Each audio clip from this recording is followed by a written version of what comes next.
Magluluto tayo ng tuna de lata, ginisa, may sauce, lalagyan natin ng bell pepper, kamatis, at pipigaan natin ng kalamansi. Actually, anti-cancer recipe din to. So, umpisahan na natin. Pag ganitong pecha de peligro, minsan nakakatulong itong mga delata sa atin. Painitin yung konting mantika at igigisa na natin yung ating bawang at sibuyas. Pati kamatis at bell pepper. Yan. Okay. So, unahin natin ang ating sibuyas, ang ating bawang, at ang ating kamatis. Yan. Okay. Konti lang yung nalagay nating oil. So, depende kung yung inyong frying pan, yung hindi dumidikit, pwedeng konti lang ang gagamitin nating oil. At isama na rin natin sa paggisa yung ating kamatis. Yan. Okay, para maluto sila mabuti. Okay, so napakabango na ng ating bawang, sibuyas, kamatis. Yan ang ating aromatics. Okay, so lutuin lang mabuti itong ating kamatis. Yung kamatis, kailangan lagyan ng konting oil para mas lumabas yung kanyang lycopene. Actually, fruit talaga ang kamatis eh. May calcium, may vitamin C, may folate, may vitamin K, at vitamin A and C. Hugasan lang mabuti kasi dahil nga sa nipis ng balat niya, yung iba nagagamitan ng pesticide. So, dapat hugas na hugas. Ang benefit niya talaga, meron siyang lycopene. Okay? Yung kanyang lycopene, para sa puso natin at siya yung anti-cancer. Maganda din sa balat itong kamatis kasi mayaman sa vitamin A at vitamin C na mga antioxidant. At sa buto, meron siyang calcium tsaka vitamin K. Sa heart naman, may vitamin B, potassium, nagpapababa ng cholesterol, tsaka ng ating blood pressure. May fiber, may potassium, vitamin C, choline at folate.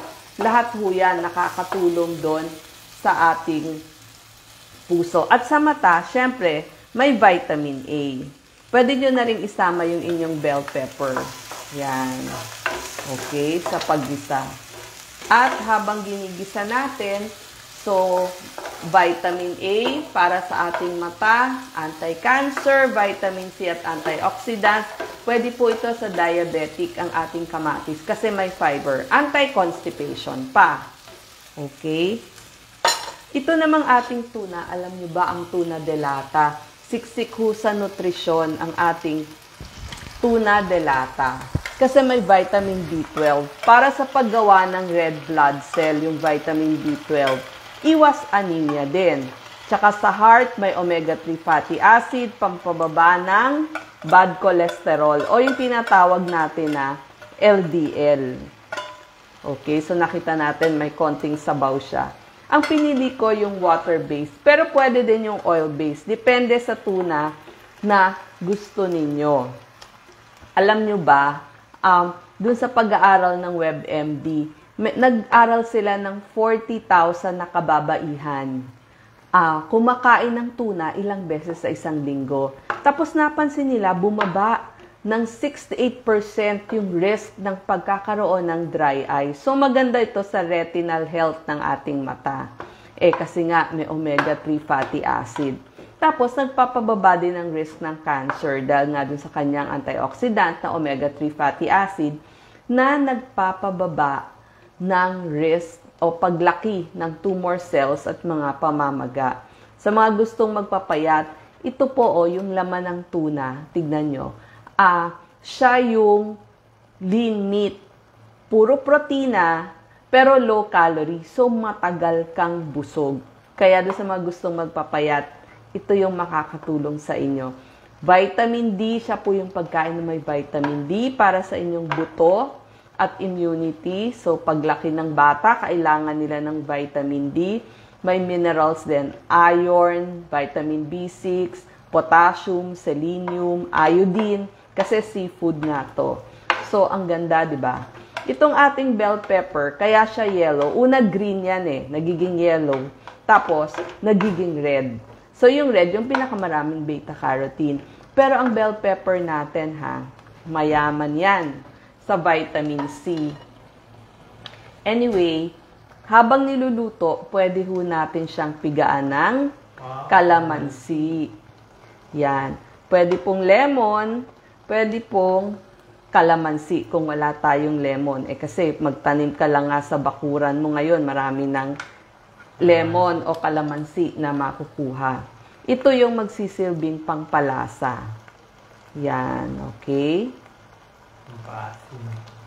Actually, masarap kasi itong tuna de lata kapag nilalagyan mo ng kalamansi or ng lemon. Kung ano ho ang meron kayo dyan sa likod bahay, yun na lang yung gamitin nyo. Tapos, lagyan na rin natin ng konting pepper, pangpalasa. Yan. Pag gusto nyong mas masabaw pa, pwede kayo magdagdag ng konti pang water. Anyway, water-based yung inano natin eh, ginamit natin. Pwede nyong lagyan ng konting sugar kung gusto nyo para mas manamis-namis. Tapos, ang yung water-based kasi less yung kanyang sodium. Kaya, para mas may kulay, pwede nyong lagyan ng konting toyo at hahaluin. So, itong ating bell pepper, mayaman siya sa vitamin C para ma-absorb yung iron at saka mabilis na paggaling ng sugat. Pwede po sa diabetic kasi marami siyang fiber. So, mas mabagal yung absorption ng sugar. May vitamin B6 siya, pyridoxine, para sa paggawa ng red blood cells. Sabi ko nga itong niluto natin, bagay ito sa anemic. May vitamin K1 din siya para sa blood clotting at sa buto. May vitamin E, antioxidant, at meron din siyang lutein. Marami siya yung mga lutein, capsaicin, violasantin, quercetin, luteolin. So, para sa mata, at the same time, antioxidant. So, ito na po yung finished product natin. Napakadaling lutuin. Tapos na? Yes, tapos na. Ganun lang kasimple. Ang maganda kasi sa delatang tuna, pag bigla kayong hindi nakapamalengke, pwedeng almusal, tanghalian, hapunan. So, meron na kayo agad na mailuluto. Pero masustansya para sa nanay, sa bata, at sa tatay din. So, kumpleto pang buong pamilya. Pag gusto nyong gumanda, ito din yung mas kainin ninyo. Diba gusto natin mga 2 to 3 times a week nagsi-seafood tayo. So, yan na po yung finished product. Okay. Salamat po.